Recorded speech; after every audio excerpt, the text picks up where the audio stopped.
Que aprendan lo que necesitan para su vida profesional y que la pongan en práctica. Me siento muy contento. Fui profesor 25 años. He trabajado 2 veces, esta vez en la CPN. Después trabajé 1 año y medio en la empresa eléctrica Quito. Así que no es algo nuevo para mí y creo que quienes estamos en la posibilidad de hacerlo deberíamos hacerlo siempre. Soy Germán Guillermo Worm Chiriboga y soy el director financiero de Corporación ProAuto. Buenos días, señores docentes, queridos estudiantes y público en general. Nos encontramos el día de hoy con el señor Germán Worm, que es el director financiero de Corporación ProAuto. Germán, un gusto tenerlo aquí. Muchas gracias por su predisposición. Comenzando ya en materia, podemos fijarnos en los gráficos que en el periodo del año 2021 al 2024 observamos una clara tendencia decreciente en lo que es el capital de trabajo. ¿Por qué razones y aspectos importantes considera usted que esta tendencia se ha dado de esta forma? A ver, creo que es fundamental decir que Corporación ProAuto ha sufrido 2 fusiones en este periodo. En 2021, ProAuto era una compañía independiente de Mirasol y de Molme, que eran compañías hermanas, pero separadas, que funcionaban en la zona 1, la Corporación ProAuto, en 2, Molme, y en la 3, Mirasol. Se realizó la primera fusión en 2021 con Mirasol, y en 2023 la fusionada ProAuto Mirasol con el Molme. Entonces, cuando cogemos los balances de estos años, lo primero que tenemos que decir es que no son totalmente comparables, porque son de compañías que unas eran más pequeñas, sin fusión, y otras de compañías ya totalmente fusionadas. Entonces eso va a explicar ciertos desajustes en indicadores financieros, porque los balances eran relevantes en las compañías, en las 3 compañías, no eran valores pequeños, sino que eran compañías todas grandes, y en conjunto, pues obviamente, los indicadores se ven cambiados por las diferentes situaciones que tenían estas compañías. Gracias, Germán. Justamente por eso, la forma que nosotros hemos establecido para evaluar los valores del capital de trabajo, pues son mediante indicadores de liquidez. Hemos utilizado lo que es la razón corriente, cuyo rango óptimo es entre los valores de 1.5 y 2.5, y la prueba ácida, cuyo rango óptimo es de 1 hasta 1.5. Pero, ¿qué factores cree usted que ocurrieron después del año 2021 para que la razón corriente y la prueba ácida se encuentren por debajo del rango óptimo? O sea, ¿qué estrategias ha implementado la empresa para mejorar esta situación de falta de liquidez? A ver, en principio, mi experiencia docente de 25 años con chicos de universidad me hace decir que los indicadores, si bien en principio teóricamente los números que dice son ciertos, podrían no ser totalmente reales. Voy a poner un ejemplo. Yo decía, la razón corriente, que es la más fácil, ¿sí? Activo corriente para pasivo corriente, tú dices que el indicador debe ser al menos 1,5. Supongamos que tenemos 1,5, pero en un solo activo corriente y un solo pasivo corriente. Entonces voy a poner que tenemos $1.500 en un certificado de depósito o en una cuenta por cobrar a un cliente que vence en 360 días. Y tengo un solo pasivo por $1.000, que es un vencimiento con una institución financiera a 7 días. El indicador es 1,5, pero mi liquidez no refleja una posición positiva. Tengo un problema, y un problema muy serio, porque tengo que pagar en 7 días algo que recién puedo cobrar en 360. El periodo que analiza el capital de trabajo así visto y la razón corriente es demasiado largo para juzgar la liquidez de una compañía. La liquidez de la compañía debe juzgarse siempre con el flujo de caja. Es la única manera de ver la realidad de la compañía.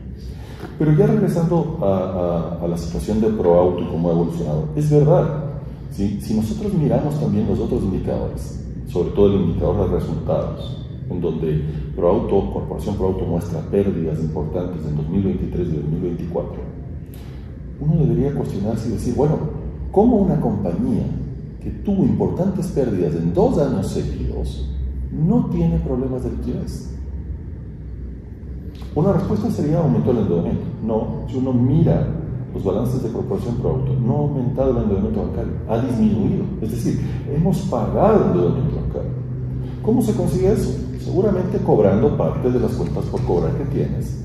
Pero la otra es que en compañías grandes hay hay un elemento fundamental y que son los valores por impuestos que tú pagas al fisco y que después puedes reclamar, ¿sí?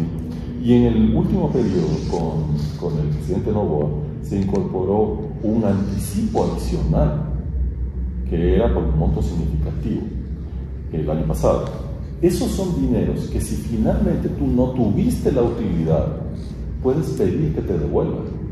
Entonces, el manejo en Corporación ProAuto, no solamente que ha sido un manejo serio y conservador para poder compensar las pérdidas con recursos que tenían que recuperarse, sino que tenía la compañía esto dentro de su balance. Estos impuestos no fueron menores, fueron valores significativos, se pueden ver en los balances, obviamente, en los activos. Ahí tienes que para el año 2025 estamos reclamando 3,7 millones de dólares. Pero no es solo Corporación ProAuto. Todas las compañías, no importa si tuvieron utilidad o no.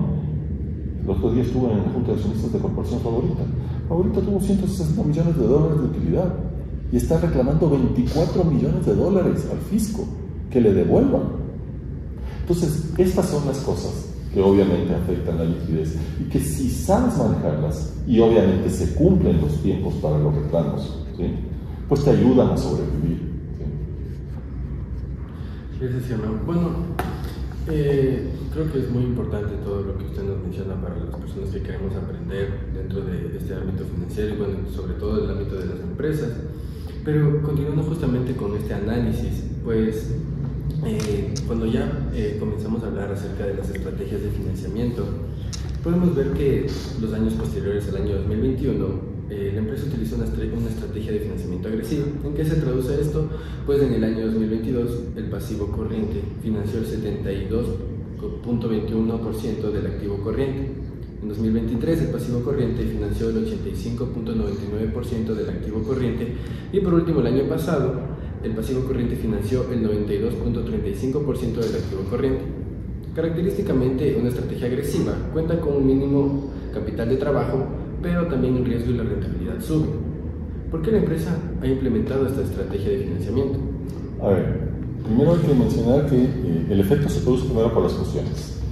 Había, dentro de estas tres compañías, ProAuto, Omni y Mirasol, había compañías más deficitarias en recursos líquidos, otras más endeudadas, y la combinación de las tres, finalmente con la fusión en 2023, da estos resultados. Pero sí hay que mencionar que sí hubo un error aquí, antes de 2023. ¿Cuál fue el error? El error fue que se decidieron hacer inversiones importantes, ¿sí?, por varios millones de dólares en locales nuevos. Y esta nueva inversión no estuvo financiada con recursos de largo plazo, no estuvo adecuadamente financiada con recursos de largo plazo. Eso hizo que el indicador que tú mencionas se vea afectado.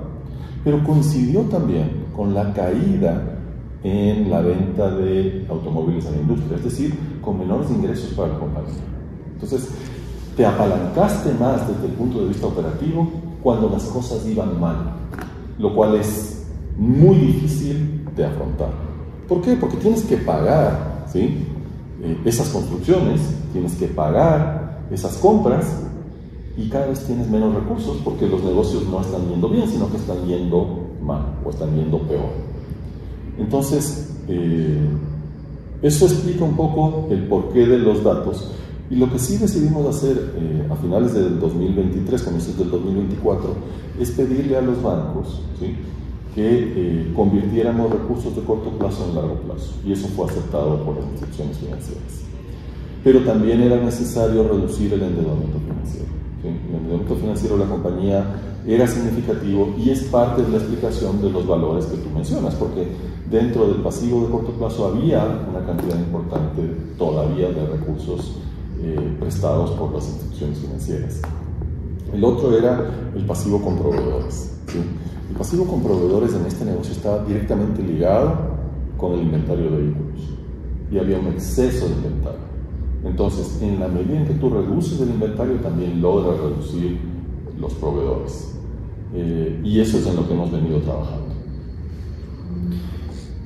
Gracias, hermano. Justamente cuando hablamos de todo lo que son las operaciones de la empresa, las actividades que puede realizar, pues nosotros realizamos también una valoración de lo que es el efectivo mínimo de operaciones, que ha tenido un comportamiento creciente en los últimos años. Por ejemplo, dentro de esto hay importantes aspectos a destacar, pues para que una eficiencia operativa sea como tal buena, se basa en 3 elementos fundamentales para que la empresa tenga liquidez: el inventario, las cuentas por pagar y las cuentas por cobrar.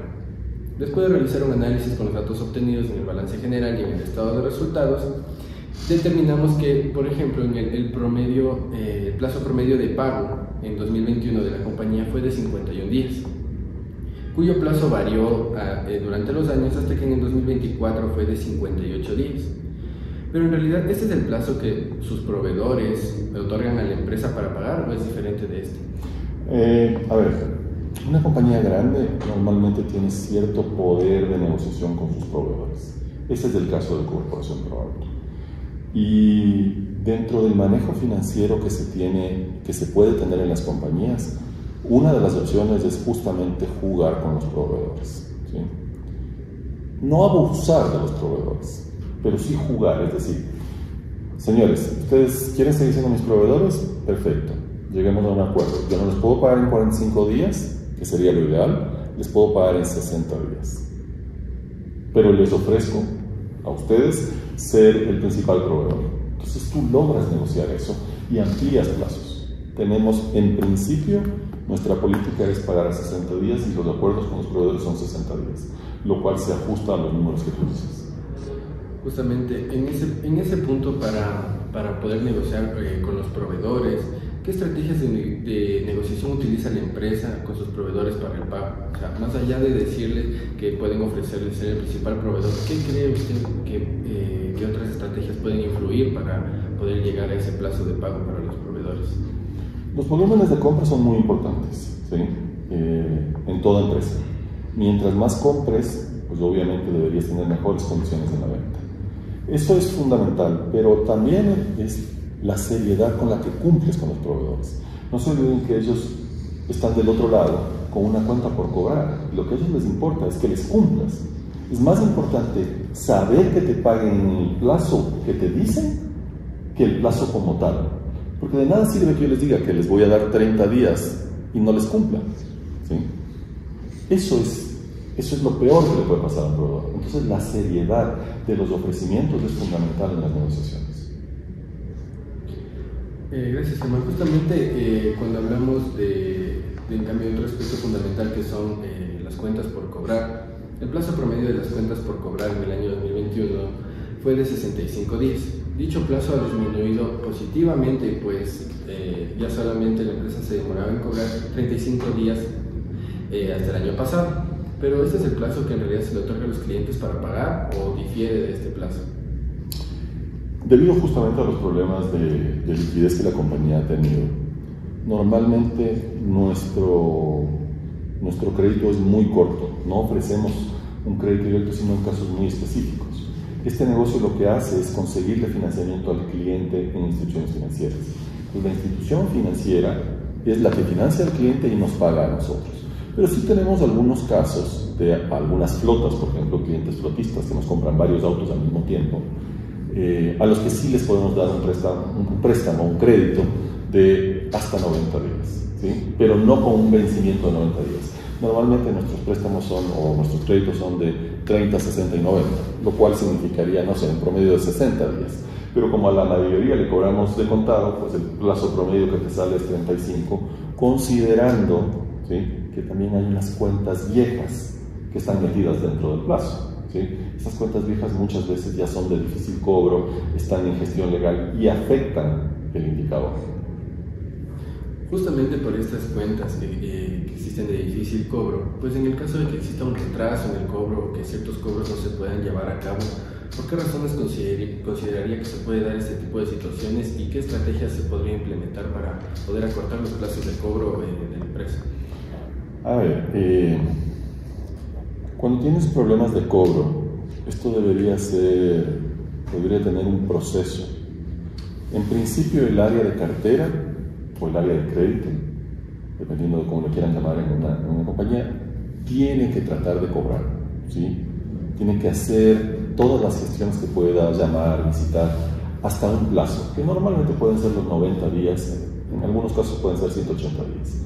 Una vez que se cumpla ese plazo, tú debes entregar esta cartera a un profesional, a un estudio jurídico, a alguien que de manera legal vaya a cobrar.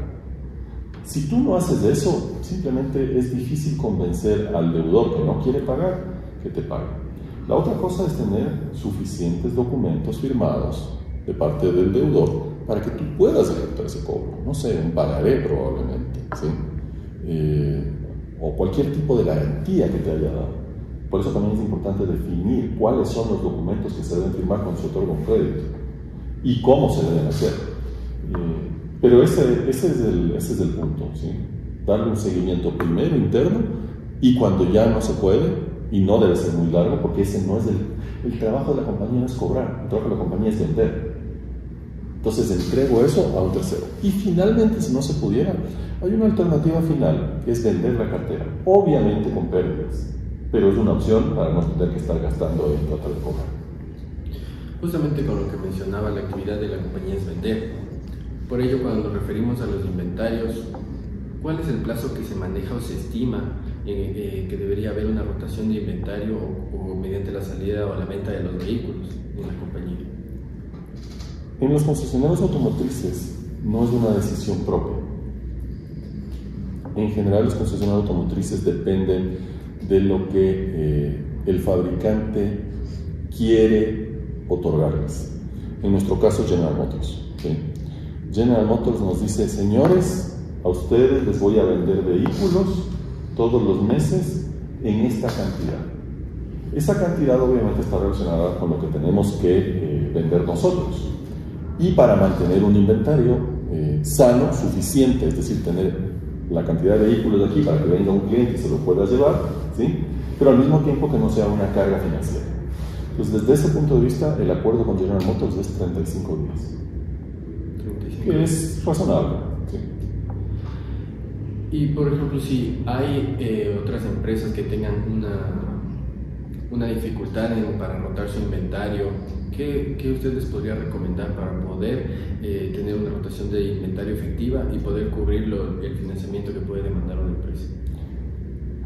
En concesionarios automotrices en los años anteriores hubo una figura que yo no la había visto, y es lo que le llegaron a llamar inventario gris.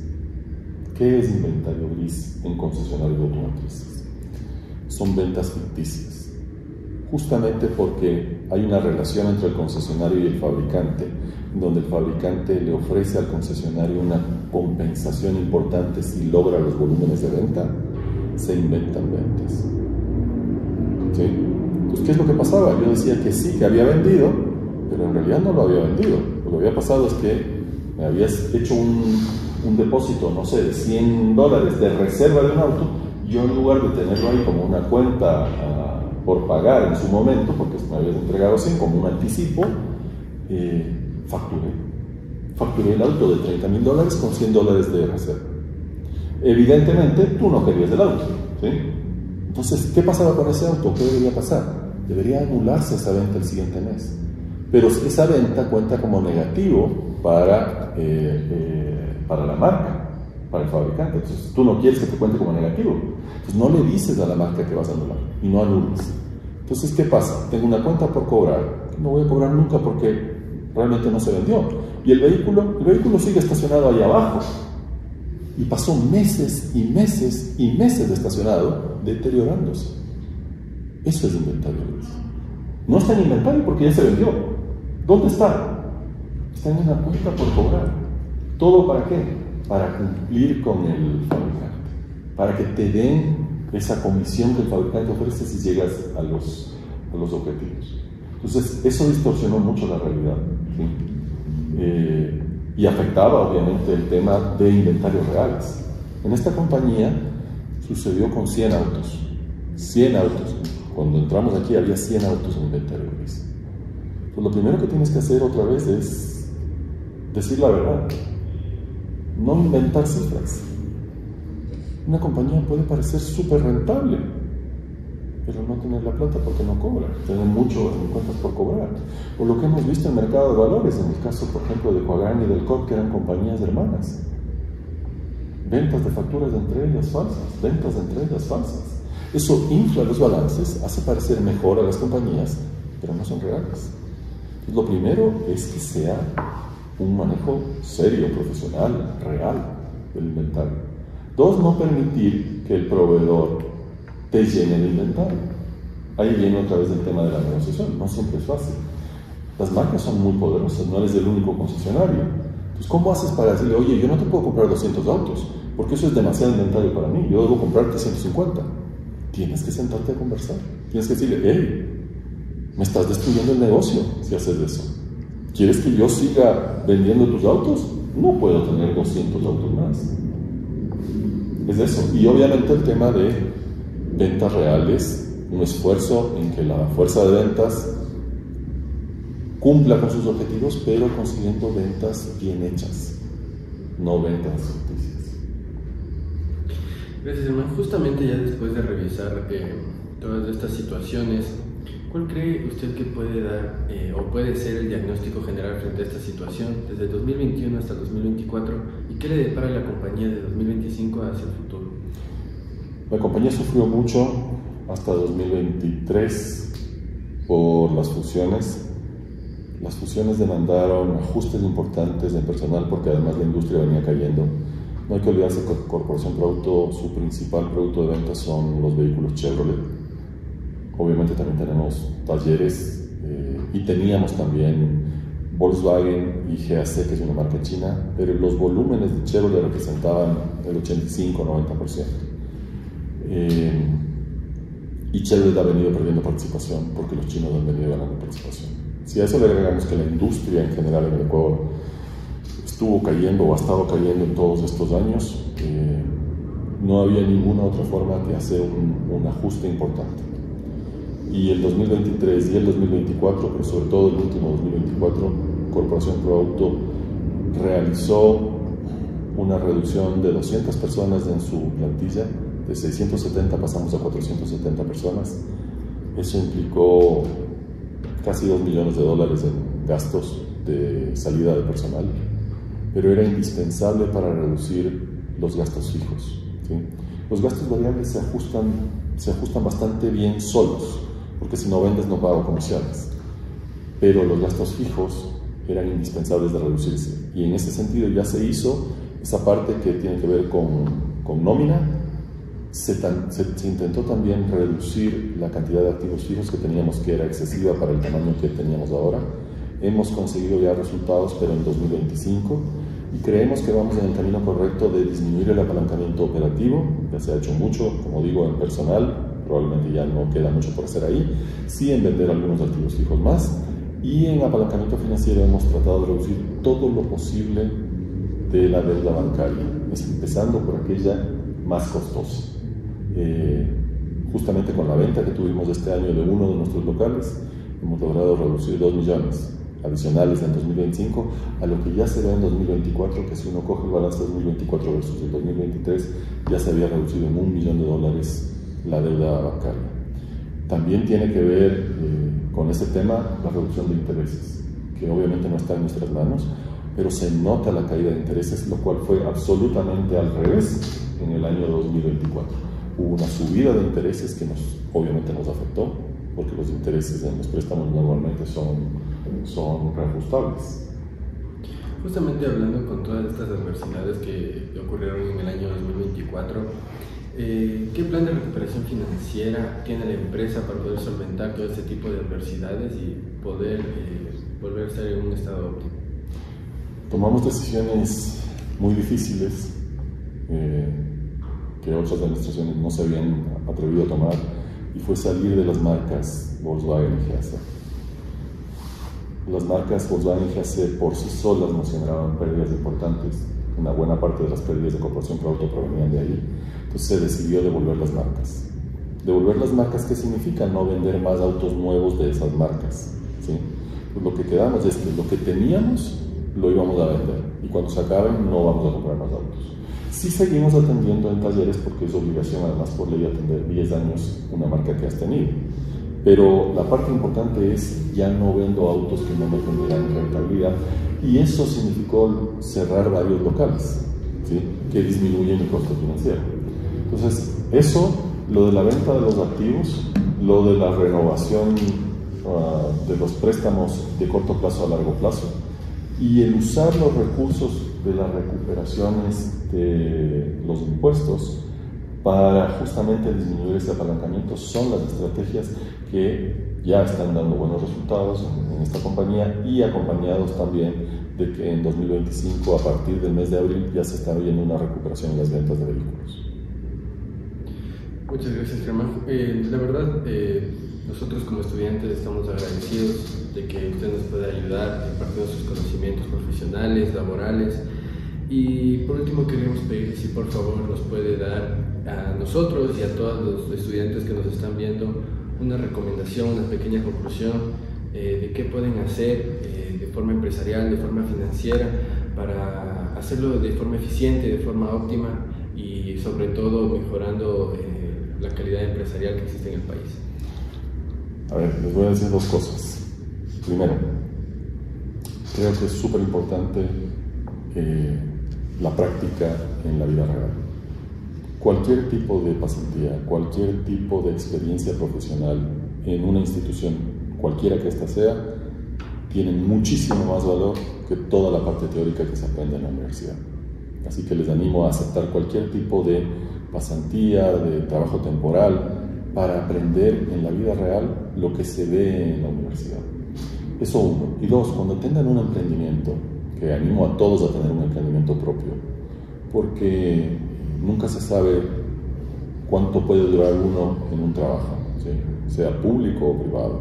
Siempre es mejor tener algo propio adicional. Puede ser una cosa pequeña, porque además ahí es donde vas a poder tomar tus propias decisiones. Sobre lo tuyo nadie te dice qué hacer, y eres tú quien va a aprender qué hacer.